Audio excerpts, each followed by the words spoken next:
আলহামদুলিল্লাহ, আজকে অনেক আনন্দঘন একটি দিন। সারা বাংলাদেশ অপেক্ষায় ছিল যে কখন শেখ হাসিনার মামলার রায় ঘোষণা হবে, এবং সকলেই প্রত্যাশা করেছিল যে সর্বোচ্চ শাস্তিটাই নিশ্চিত করা হবে, এবং সেটাই আমরা দেখেছি। আদালত তার ফাঁসির আদেশ দিয়েছেন। সাথে সাথে আরেকটি কথা স্মরণ করাতে চাচ্ছি যে এই আদালতেই কিন্তু সালাউদ্দিন কাদের চৌধুরী সাহেবের ফাঁসির রায় হয়েছিল।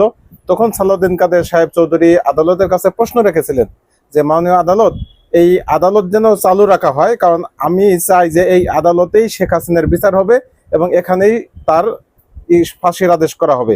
তো ঠিক আমরা সেটাই দেখলাম যে আসলে মাজলুমের আর্তনাদ কখনো আল্লাহ তাআলা ফেলেন না, এবং তাদের আর্তনাদ কবুল হয়। সেই আর্তনাদেরই ফসল হয়তো বা এই বর্তমান যে রায়টা, যে হাসিনা এমন অপরাধ কেনই বা করবেন, কেনই বা সেই আদালতে তার ফাঁসি রায় হবে। যাই হোক, সর্বশেষ যে কথাটা, যে আসলেই কোনো মানুষ যত বড় নিজেকে মনে করে বা নিজেকে অনেক ঊর্ধ্বে মনে করে আইনের ঊর্ধ্বে, এটা কখনোই ঠিক নয়। প্রত্যেকটা মানুষেরই একদিন না একদিন তার বিচার করা হবে। সেটা হয়তো আজ, না হয় কাল, হয়তো জীবদ্দশায়, না হয় জীবনের পরে, মৃত্যুর পরে।